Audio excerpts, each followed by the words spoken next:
Vous êtes vous-même résilient. De quoi êtes-vous résilient? De vos expériences personnelles, de ce qui peut vous arriver dans votre vie en particulier, et de l'expérience que vous venez de traverser, qui est unique pour ce début du XXe siècle. Je fais référence à la Covid-19. Vous êtes résilient. Le fait que vous soyez là, que vous arriviez à assumer votre scolarité, vous êtes résilient. Et je trouve que vous vous en sortez globalement bien. Le projet de classe défense est venu d'assez loin, en fait. Ce sont, je dirais, les tourments du XXIe siècle qui m'agitaient personnellement. Et l'idée que les élèves allaient devoir faire face à un monde très insécure, très incertain, et de quelle manière leur apporter des armes pour faire face justement à ces incertitudes et être plus résilient. Donc est-ce qu'on peut imaginer une prise en charge où le but est aujourd'hui, en 2022, de remettre immédiatement le soldat sur le champ de bataille? Est-ce que c'est ça qui se passe? Ou bien est-ce qu'au contraire la prise en charge est différente? Qu'est-ce qu'on a vu à l'Institut national des Invalides? Ils prennent juste leur temps.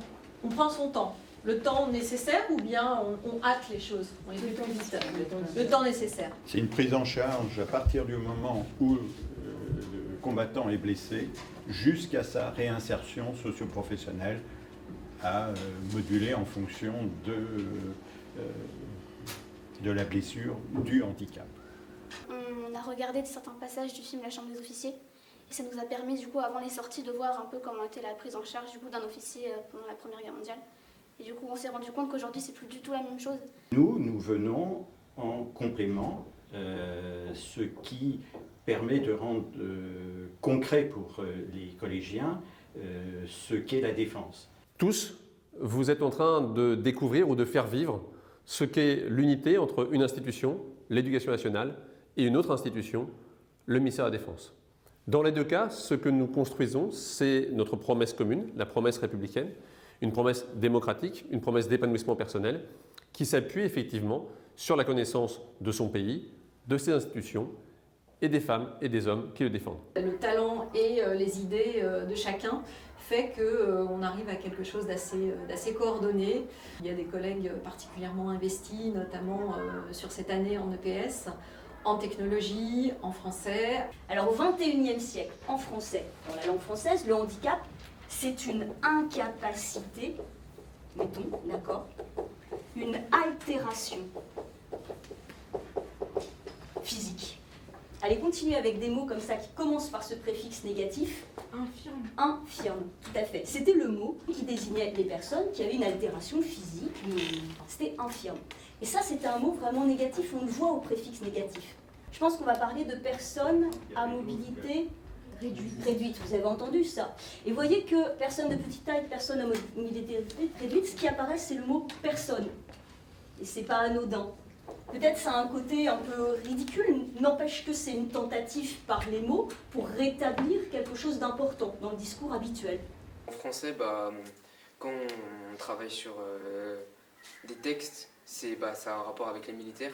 Ça m'a plus donné envie d'apprendre sur, par exemple, le handicap ou le livre.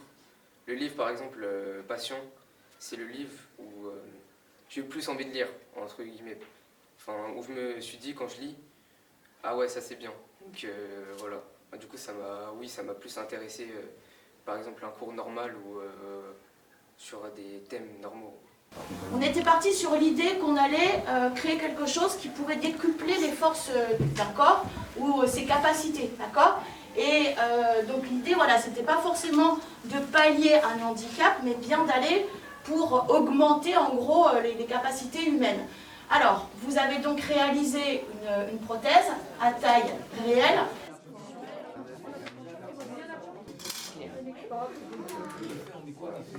Donc l'idée à chaque fois, c'est de partir plutôt sur quelque chose d'un peu poétique et imaginaire par rapport au réel du projet.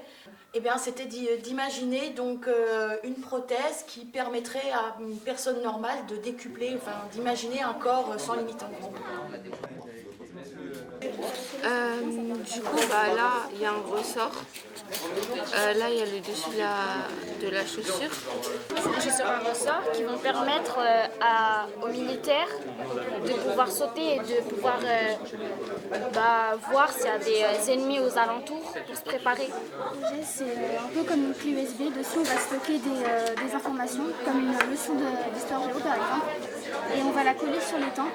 Et ça va du coup permettre de nous faire apprendre la leçon plus rapidement sans faire d'effort en fait. Ça va directement la transmettre.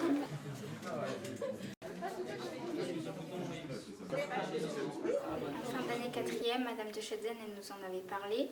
Elle nous avait un peu présenté le projet et ça m'a plu parce que j'aime beaucoup le domaine de la santé. On apprend énormément de choses. Par exemple, pour les projets arts plastiques ou technologie, on se met un peu en groupe. Et puis c'est aussi assez collectif en termes de classe, on se parle beaucoup et c'est ça vraiment le côté positif. La dernière fois qu'on s'est vu, ça fait déjà quelques temps, on avait commencé à travailler sur les orthèses. Vous aviez un travail à me faire, une représentation en 3D, une modélisation de cette orthèse.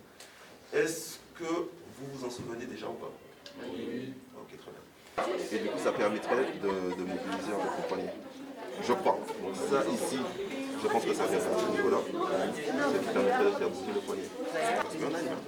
Donc, on va les deux. Voilà, avant tu... Là, toi, t'as juste à tourner vers la gauche. T'essaies de monter les frères? Ouais, ça va. C'est pas mal ça. C'est bien ça. C'est important parce que derrière, ça peut faire naître des vocations, ça cultive le sens de l'engagement, c'est tout simplement un parcours citoyen renforcé. Et puis plus généralement, c'est la prise de conscience et peut-être aussi la maturation d'un projet qui est fondé sur ce qui nous fonde, la liberté que nous défendons tous, l'égalité qui fait que chacun d'entre nous exerce une égale part de souveraineté et la fraternité. Et s'il y a bien un endroit où la fraternité se vit, c'est bien sûr dans le milieu de la santé. La jeunesse, c'est l'avenir. C'est l'avenir de la société, c'est l'avenir de notre service de santé des armées. Et voilà, c'est les aider à construire un parcours professionnel qui les conduira peut-être vers le domaine de la défense et pourquoi pas du service de santé des armées. Je serai pleinement exaucé.